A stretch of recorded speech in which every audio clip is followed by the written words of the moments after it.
ये तीन खबर में आप सभी का स्वागत है। बात करेंगे तीन अहम खबरों पर। बिहार में चुनाव के लिए आज आखिरी चरण का जो मतदान है वो चल रहा है, जहां पर 15 जिलों की 78 सीटों पर वोटिंग हो रही है, जिसे लेकर के मतदाताओं में खासा उत्साह देखने को मिल रहा है। वहीं अगली खबर की बात करेंगे हरियाणा की, जहां रेप और हत्या मामले में उम्रकैद की सजा काट रहे राम रहीम को गुपचुप तरीके से पैरोल दी गई, जिस पर अब सवाल जो है वो सरकार पर उठ रहे हैं। वहीं आखिर में बात करेंगे भारत पाकिस्तान की, जिसमें सीडीएस जनरल बिपिन रावत ने पाकिस्तान को चेतावनी दी थी और पाकिस्तान आतंक का केंद्र है यह भी कहा था, जिसे लेकर पाकिस्तान ने भड़ास निकाली।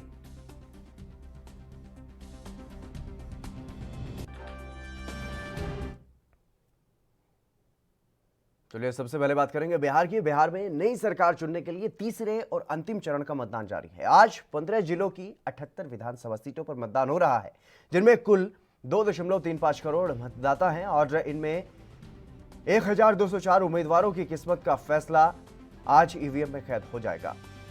चुनाव के अंतिम चरण में विधानसभा अध्यक्ष विजय कुमार चौधरी के अलावा नीतीश कुमार सरकार के बारे मंत्रियों का सियासी भविष्य भी दांव पर लगा है और इस चरण के चुनाव में मुख्य मुकाबला आरजेडी और विपक्षी दलों के महागठबंधन के बीच माना जा रहा है। मतदाता बिहार का कैसा भविष्य तय करते हैं, इसका नतीजा 10 नवंबर को सबके सामने होगा। चुनाव आयोग के मुताबिक इस चरण में 1204 प्रत्याशियों की किस्मत का फैसला होना है। इनमें से 1094 पुरुष और 110 महिलाएं शामिल हैं। सबसे अधिक 31 प्रत्याशी गायघाट से हैं, जबकि सबसे कम 9 प्रत्याशी ढाका, त्रिवेणीगंज, जोकीहाट और बहादुरगंज से हैं। वहीं पूर्णिया की धमदाहा विधानसभा सीट से वहां पर अलीगंज स्थित बूथ संख्या 282 पर शांतिपूर्ण मतदान चल रहा था, लेकिन इसी बीच वहां पर विवाद हुआ और देखते ही देखते वोटर सुरक्षा बलों पर हावी होने लगे।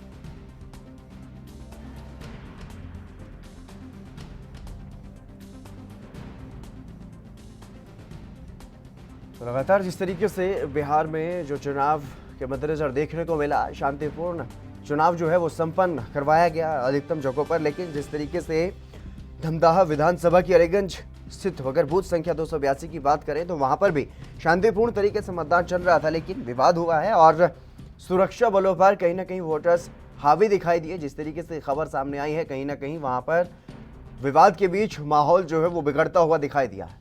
आपको बता दें कि तीसरे और अंतिम चरण का मतदान आज चल रहा है और आखिरी चरण के मतदान में अगर बात की जाए मतदाताओं की, तो मतदाता भी काफी उत्साहित दिखाई दे रहे हैं। बड़ी संख्या में लोग अपने घरों से निकल करके वोट डालने के लिए बूथ पर पहुंच रहे हैं, मतदान केंद्रों पर पहुंच रहे हैं, मतदान कर रहे हैं। अपनी सरकार चुनने का ये समय मिला है, मौका मिला है। लोकतंत्र का महापर्व चुनाव को माना जाता है और इस चुनाव में अपनी हिस्सेदारी निभाते हुए वोटर्स लगातार वोट कर रहे हैं और अपने 5 साल के लिए अपनी सरकार को चुनने का काम कर रहे हैं। लेकिन अलग अलग जगहों पर अगर बात की जाए तो चुनाव के इन दिनों में जब वोटिंग होती है तो खासतौर पर विवाद जो है वो सामने आते हैं निकल करके।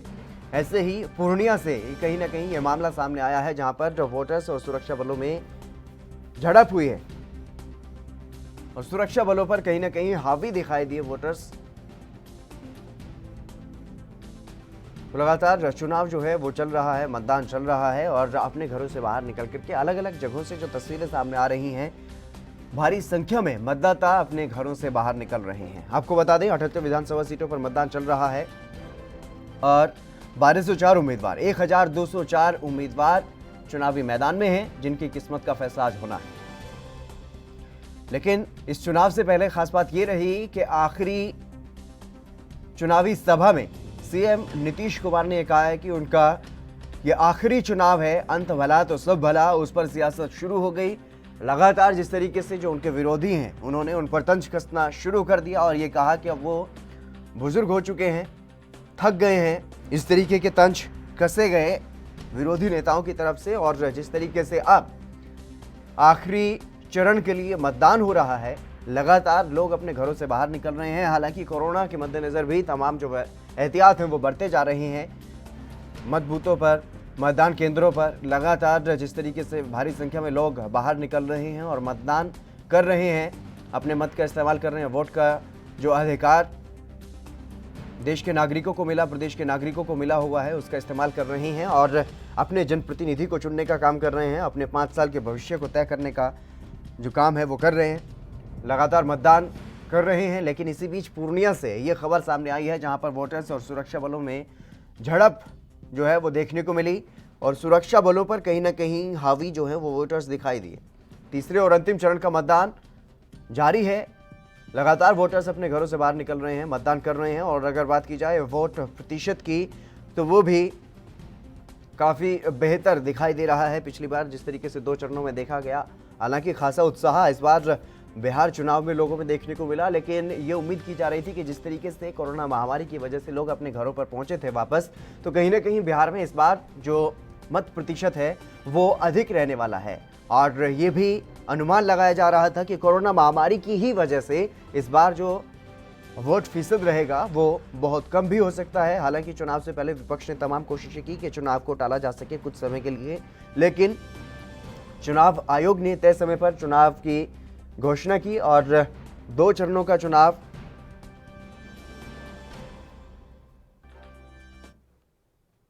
हरि पाठक हमारे संवाददाता हमारे साथ लाइव जुड़ चुके हैं। हरि पाठक, क्या कुछ जानकारी है फिलहाल किस तरीके से चुनाव में मतदाता जो है वो अपनी भागीदारी को निभा रहे हैं, किस तरीके से हिस्सेदारी कर रहे हैं? और जिस तरीके से अगर बात की जाए पूर्णिया की, तो पूर्णिया में क्या कुछ विवाद सामने आया?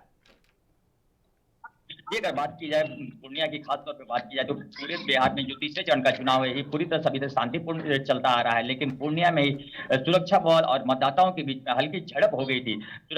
मतदाता पूरी जोश तोश से, जिस तरह से शहरी क्षेत्र में अगर देखा जा रहा है तो शहरी क्षेत्र में वोट की प्रतिशत काफी कम है, लेकिन वहीं ग्रामीण क्षेत्रों में अगर देखा जाए तो ग्रामवासी बढ़ चढ़ कर बूथ में वोट देने के लिए जा रहे हैं और हिस्सा ले रहे हैं, जिससे वहां पर गैदरिंग का एक माहौल हो गया। तो जिसे देखते हुए सुरक्षा बल ने थोड़ा बल का प्रयोग किया, जिसके लेकर दोनों के बीचों में कहासुनी की बातें सामने आई है। जी, इस झड़प में क्या कुछ बताया जा रहा है? कौन सी पार्टी के वो लोग थे या फिर वो आम नागरिक थे जो अपने वोट डालने के लिए वहां पर पहुंचे थे? पार्टी विशेष की खासतौर पे इस पे बात करनी सही नहीं होगी, क्योंकि वहां पर तमाम लोग वहां पर अपने मतों का प्रयोग करने के लिए गए थे। हर एक दल के लोग वहां पर थे। इस वजह से किसी पार्टी विशेष पर इस तरह की टिप्पणी करना कुछ सही नहीं हो, क्योंकि अगर सुरक्षा कर्मियों की बात की जाए तो वो सिर्फ ग्रामीणों की बात कर रहे हैं, ना कि किसी पार्टी विशेष की बात कर रहे हैं। जी बिल्कुल हरि पाठक, लगातार जिस तरीके से आप वहां पर नजर बनाए हुए हैं, तो फिलहाल क्या कुछ स्थिति जो है वो देखने को मिल रही है? कितनी बड़ी संख्या में वोटर्स जो हैं वो बाहर निकल रहे हैं अपने घरों से वोट डालने के लिए? जी, अब आपको बता देना, जिस तरह से ग्रामीण क्षेत्रों में जो देखा जा रहा है, जो तादाद इनकी बढ़ती जा रही है, शहरी क्षेत्र के हिसाब से ग्रामीण क्षेत्रों में काफी ज्यादा उत्साह देखने के लिए मिला गया है तीसरे चरण में। और सबसे अहम चीज है कि तीसरा चरण ये बिहार की राजनीति में एक खास महत्व रखता है, क्योंकि हिमाचल और सीमांचल ये 2 ऐसे जगह पर हैं जो हर एक राजनीतिक पार्टियों का यहाँ पर विशेष ध्यान रहता है, और तीसरे चरण में ही ये दोनों जगह आते हैं। जिस वजह से देखने वाली बात होती है कि आखिर सीमांचल और हिमाचल में जिसकी भी सबसे ज्यादा सीटें आती है, बिहार की गद्दी उसी के हाथ में रहती है। पिछले कई चुनावों में ये देखने को मिला है। तो ये खास बात होगी कि इस बार आखिर ये पासा किसके तरफ जाता है। जी, अभी तक वोट फीसद के बारे में क्या कुछ जानकारी है? कितने प्रतिशत अभी तक वोट हो चुका है? 38.8% का वोटिंग अभी तक हो चुका है। जी, तमाम जानकारी देने के लिए हरि पाठक बहुत बहुत शुक्रिया आपका। तो चलिए बढ़ेंगे अगली खबर की तरफ। डेरा प्रमुख गुरमीत राम रहीम को 24 घंटे की सीक्रेट पैरोल पर जेल से बाहर निकाला गया। राम रहीम को मिली ये पैरोल इतनी गुप्त थी कि पूरे हरियाणा में इसकी महज कुछ ही लोगों को जानकारी थी। इसमें सीएम मनोहर लाल खट्टर भी शामिल हैं। गुरमीत राम रहीम को यह पैरोल 24 अक्टूबर को मिली थी और रोहतक की सुनारिया जेल में बंद राम रहीम को हरियाणा पुलिस की 3 कंपनियों की सुरक्षा में गोपनीय तरीके से जेल से बाहर गुरुग्राम में ले जाया गया था। और यहाँ पर वेदांत अस्पताल में गुरमीत राम रहीम ने अपनी मां से मुलाकात की थी।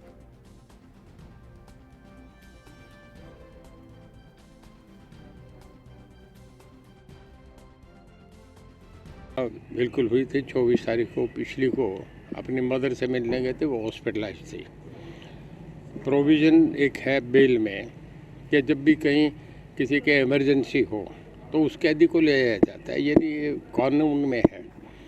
और उन्हें लेके गया था, जैसे पूरी पुलिस कस्टडी में गए थे, हर चीज़ें सामने देख के सरकार ने अपना असेस करके उन्हें दिया। पर एक रेगुलर फीचर है। बाबा जी के मामले में तो आपने पूछ लिया कितने लोग जेलों से और जा रहे हैं, उस लॉ को हम कैसे चेक कर सकते हैं? अगर ज़्यादा समय के लिए होता, 10 दिन के लिए, 20 दिन के लिए, 1 दिन से फालतू, 1 दिन तो पुलिस का अधिकार है, जेल स्टूडेंट लिख सकता है, उसकी अपना प्रीव्यू है और उसमें ले जाके उन्हें मिलवा के लाया जा सकता है। पर अगर ज़्यादा समय के लिए हो तो फिर क्यों? कोर्ट मैटर भी था, स्टेट गवर्नमेंट का भी था।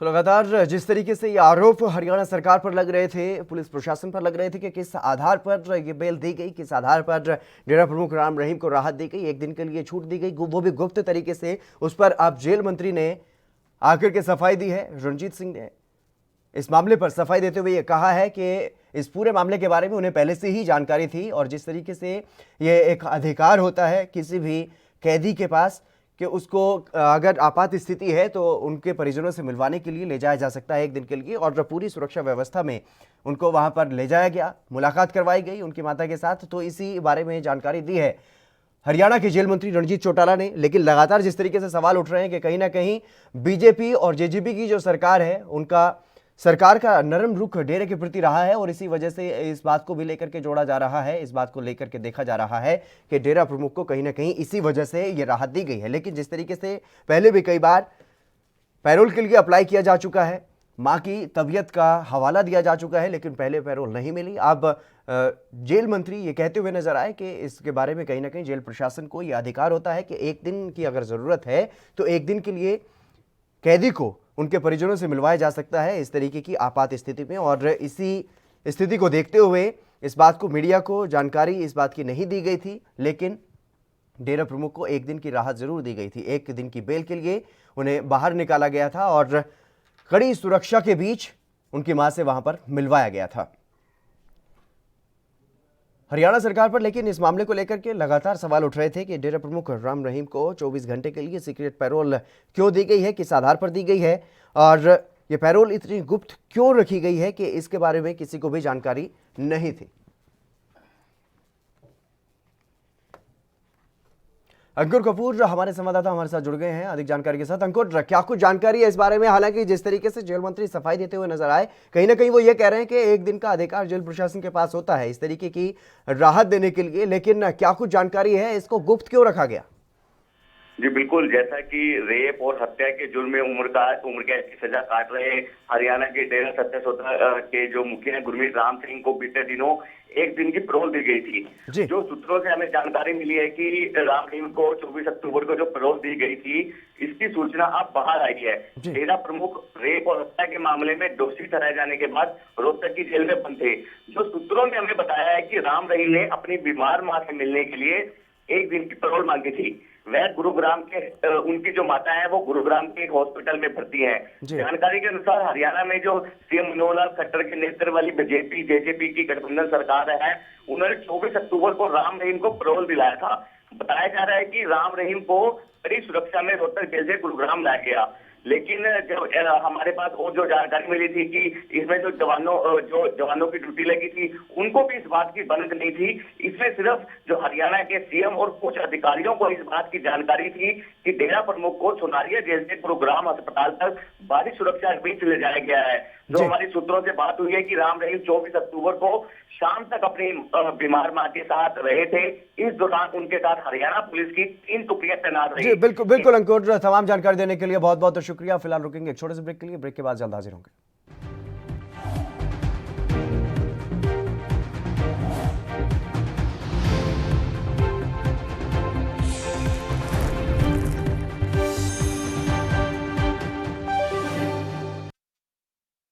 क्या आप दुबले पतले कमजोर हैं, आपकी सेहत नहीं बनती, भूख कम लगती है, वजन नहीं बढ़ता?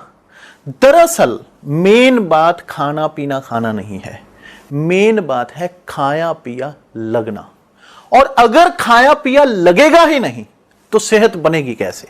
इसलिए हमारी संस्था सन्यासी आयुर्वेदा ने एक ऐसी दवा बनाई है जो कि आपके पाचन तंत्र को, आपके लीवर सिस्टम को ठीक करने का काम करती है, ताकि आप जो भी खाएं उसका पूरे का पूरा निचोड़ आपके शरीर को लगे, आपकी भूख बढ़े, खाया पिया सही से लगे, नया खून बने, हड्डियों में जान आए, वजन बढ़े, ताकत बढ़े, चेहरे पर नूर आए और आप मोटे तगड़े खूबसूरत पर्सनैलिटी के मालिक बन जाएं। यह दवा पूरी तरह से आयुर्वेदिक होती है। इसका शरीर पर कोई भी साइड इफेक्ट, कोई भी नुकसान या दुष्प्रभाव नहीं होता। लड़के लड़कियां दोनों इसका इस्तेमाल कर सकते हैं और पहले 15 दिन के अंदर ही आपको इसका असर महसूस हो जाएगा। सिर्फ 650 रुपए की पूरे 1 महीने की दवा होती है और आप इसे घर बैठे 01145454545 पर फोन करके दवा मंगवा सकते हैं। सबसे अलग अंदाज, हम बनेंगे आपकी आवाज, सवालों की धार, खबरों की बौछार, सिर्फ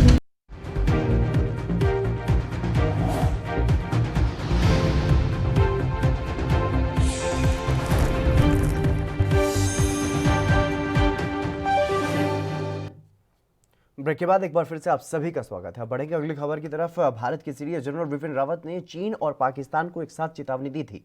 जनरल बिपिन रावत ने पाकिस्तान को आतंकवाद का केंद्र बताया था और उन्होंने ये भी कहा था कि पिछले 3 दशकों से पाकिस्तानी सेना और inter services intelligence Jammu Kashmir में प्रॉक्सी वार छेड़ते हुए आए हैं।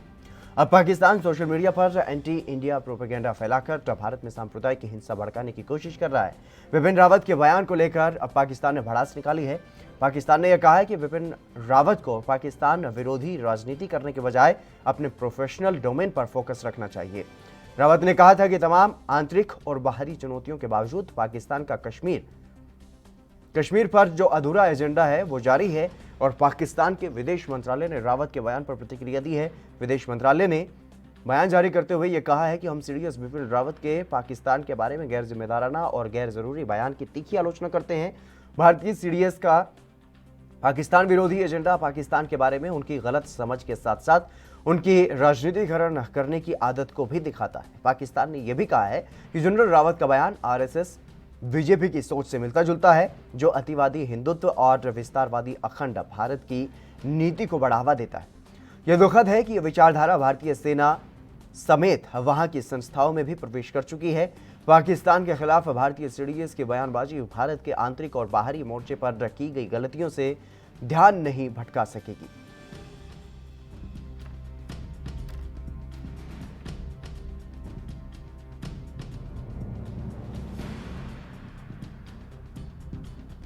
तो लगातार जिस तरीके से पाकिस्तान पर यह आरोप लगता रहा है कि पाकिस्तान आतंक को पनाह देता है, आतंक को बढ़ाता है, आतंक को बढ़ावा देता है और इसी को लेकर के अलग अलग जो विश्व स्तरीय संगठन है वहां पर भी पाकिस्तान घिरा हुआ है। ऐसा ही कुछ बयान भारत के सीडीएस ने दिया था, जनरल बिपिन रावत ने दिया था। उन्होंने पाकिस्तान को आतंकवाद का केंद्र बताया था और साथ ही साथ चीन को भी चेतावनी दी थी, पाकिस्तान को भी चेतावनी दी थी। लेकिन इसी बीच अब पाकिस्तान की तरफ से उनके इस बयान पर आपत्ति जताई गई है क्योंकि पाकिस्तान पर सीधा हमला बिपिन रावत ने बोला था। अनिल गौड़ रक्षा विशेषज्ञ हमारे साथ जुड़ गए अधिक जानकारी के साथ। अनिल गौड़ जी, आपका स्वागत है एनबी न्यूज पर। नमस्कार जी। अनिल गौड़ जी, किस तरीके से देखेंगे जैसे भारत के सीडीएस जनरल बिपिन रावत ने पाकिस्तान को चेतावनी दी और आतंकवाद का केंद्र बताया, जो कि पाकिस्तान है भी, अब उस पर आपत्ति जता रहा है पाकिस्तान? देखिए, ऐसा है कि जब सच्चाई पाकिस्तान के बारे में कोई बोलता है हमारे इधर से, स्पेशली हमारे अगर सीडीएस हैं या हमारे चीफ ऑफ स्टाफ हैं, अमिताभ या कोई और हमारे मंत्री वगैरह बोलते हैं, तो पाकिस्तान को बहुत मिर्च लग जाती है क्योंकि वो सच्चाई उनसे कबूल नहीं होती। और दुनिया के अंदर पाकिस्तान अब जो है वो सारे मुल्कों को पता है कि जो वो टेररिज्म की माँ है। चाहे फ्रांस में अटैक हो, चाहे बेल्जियम में हो, चाहे नेदरलैंड में हो, कहीं पे भी हो, उसके तार जो है वो पाकिस्तान तक आते हैं। और ये जो इनके प्रधानमंत्री हैं इमरान खान, इनकी जो पार्टी का वाइस प्रेसिडेंट है वो हमीद गुल है, जनरल हमीद गुल है। हमीद गुल वो शख्स है जिसको कहते हैं वो तालिबान की माँ है। उसने तालिबान क्रिएट किया जब वो आईएसआई का वो चीफ होता था। तो जब ये इस सारे सिलसिले में इनकी ये कारोबारी है तो ये सारी दुनिया को पता है। और जो चीज हमारे सीडीएस ने कहा इनको पीछे, वो बिल्कुल सही कहा कि भाई आप जो है जितना आप टाइम, एनर्जी, पैसा हिंदुस्तान के इसके अंदर आतंक फैलाने में लगा रहे हैं, उसके बजाय आप अपना देखिए, अपने देश को देखिए, वो पैसा वहां लगाइए। लोगों को गुर्बत में है, ना उनके पास खाने को है, ना उनके पास कपड़े हैं, ना उनके पास स्कूल है, ना कॉलेजेस है, ना हॉस्पिटल है, ना सड़कें हैं। तो ये जो चीज है आप इसमें करेंगे। और बिल्कुल सही कहा उन्होंने, हिंदुस्तान को इतनी क्षमता है कि अगर वो चाहे तो पाकिस्तान के अभी आज 4 टुकड़े कर सकता है, 4 फाड़ कर सकता है उसके। बलूचिस्तान में अलग हो सकता है, सिंध अलग हो सकता है, पंजाब अलग हो जाएगा, और ऊपर का जो इनका जो ये खैबर पख्तून और गिलगित बल्तिस्तान का इलाका अलग हो जाएगा। पर हिंदुस्तान नहीं चाहता। बिल्कुल अनिल गौर जी, जिस तरीके से जो पाकिस्तान का विदेश मंत्रालय है अगर भारत की सीडीएस को ऐसी नसीहत देता है कि आप अपने जो प्रोफेशनल डोमेन है उस पर फोकस कीजिए, कहीं ना कहीं ऐसा लगता है अपने आप को पाक साफ बताने की कोशिश कि कहीं ना कहीं आसमान में थूक रहा है जो उसी के मुंह पर वापस आकर गिरता है। वो उनका देखिए, उनका हमेशा यही रहा है कि जैसे वो गोबल्स था, नाजी हिटलर का जो प्रोपेगेंडा चीफ था, उसका एक कहना था कि अगर आप एक झूठ को 1000 बार बोलोगे, 1,00,000 बार बोलोगे, कुछ लोग जो हैं उसको समझेंगे कि ये सच है। तो वो ये जो झूठ है, ये जो है, ये सारा ये इन्होंने अपने देशवासियों के लिए रखा हुआ है, क्योंकि अपने देशवासियों को 70 साल से ये यही कहते आए हैं कि जी कश्मीर बनेगा पाकिस्तान, हम कश्मीरियों के साथ खड़े हैं। हम आप जो है, अब आपको अगर स्कूल नहीं मिल रहा, आपको यहाँ कॉलेज नहीं मिल रहे, अगर आपके यहाँ पे कोई कारोबार नहीं चल रहा, हम कश्मीरियों की मदद कर रहे हैं, इसलिए ये नहीं चल रहा। तो ये इतने सालों से झूठ अपने लोगों को यही सिखाते आए हैं। तो जब इनको हमारे इधर से कोई नसीहत मिलती है इस हिसाब की, तो ये तिलमिला जाते हैं। ये इनसे बर्दाश्त नहीं होता कि अब इनके सामने, इनके लोगों के सामने इनकी बेइज्जती हो रही है। तो ये इसीलिए इस हिसाब के बयान देते हैं जिनका कोई महत्व नहीं है। हिंदुस्तान के लिए इनके विदेश मंत्री हो, चाहे इनके दूसरे मंत्री हो, जो मर्जी बोलते रहे, हिंदुस्तान के लिए इसका कोई महत्व नहीं है, क्योंकि हिंदुस्तान को पता है वो कहाँ खड़ा है, और सारी दुनिया को पता है कि पाकिस्तान कहाँ खड़ा है। लेकिन पाकिस्तान ने ये कोशिश की है, इस बयान को कहीं ना कहीं राजनीति से प्रेरित बताया गया, बीजेपी और आरएसएस की विचारधारा से भी प्रेरित बताया गया। तो आपको क्या लगता है, क्या इसमें कोई सच्चाई लगती है या फिर सिर्फ और सिर्फ अपने आप को बचाने की कोशिश पाकिस्तान की तरफ से की गई? बिल्कुल अपने आप को बचाने की, जो देखिए इमरान खान और उसकी जो ये कबीना है ना, ये सारा का सारा हर चीज वो अब ये मर रही है कि ये हिंदुस्तान आरएसएस की नीतियों पे चल रहा है, ये आरएसएस की तरीके से चल रहा है, मुस्लिम्स के अगेंस्ट हो गया है, ये इस्लामोफोबिया वगैरह, ये जो शब्दावली है ये इन्होंने खासकर इस्तेमाल करनी शुरू कर दी है। ना तो हिंदुस्तान आरएसएस की तरफ गया है, ना ही हिंदुस्तान के अंदर इस्लामोफोबिया है। जो सच होता है, हिंदुस्तान के अंदर 4 पिलर जो हैं इनके, जो हमारा पार्लियामेंट है, जो एग्जीक्यूटिव है, लेजिस्लेचर है, जुडिशरी है और प्रेस, वो सारे इंडिपेंडेंट है। उनके अंदर अपनी क्षमता है, अपना जो बोलना है, जो बयान देना है, जो फैसला करना है, उन्होंने करना है। वो किसी के डर के अंदर नहीं है, बनिस्बत पाकिस्तान के जहाँ सारा कुछ फौज कंट्रोल करती है। जो आप देख लीजिए, इमरान खान है, आज वो कठपुतली बने हुए हैं, क्योंकि उनको फौज ने बना के उसको बना दिया है प्राइम मिनिस्टर। तो कल को फौज के साथ ये नहीं ठीक होंगे, उसको उतार के दूसरे को बना देंगे। और यही रहा है पाकिस्तान का, जो 70 साल के अंदर 40 साल तो इनके अंदर डिक्टेटरशिप रही है।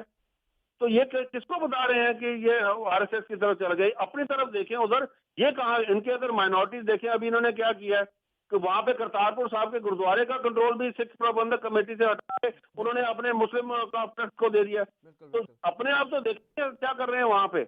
बाकी रह गए तो भारत में जो हो रहा है वो सही। भारत की अगर कोई ऐसी बात होगी, भारत की पब्लिक जो है वो डेमोक्रेटिक चीज में बिलीव करती है, अगले साल जब इलेक्शन होंगे वो इस गवर्नमेंट को हटा देंगे, उसमें क्या है। बिल्कुल बिल्कुल, लेकिन कहीं ना कहीं पाकिस्तान की जो बौखलाहट है वो साफ नजर आती है, जिस तरीके की बयानबाजी की जाती है और जिस तरीके से वहां पर जो अगर बात की जाए अल्पसंख्यक समुदाय पर वहां पर अपराध जिस तरीके से बढ़ रहा है, उससे भी साफ तौर पर यह देखा जा सकता है कहीं ना कहीं एक बौखलाहट पाकिस्तान सरकार में है।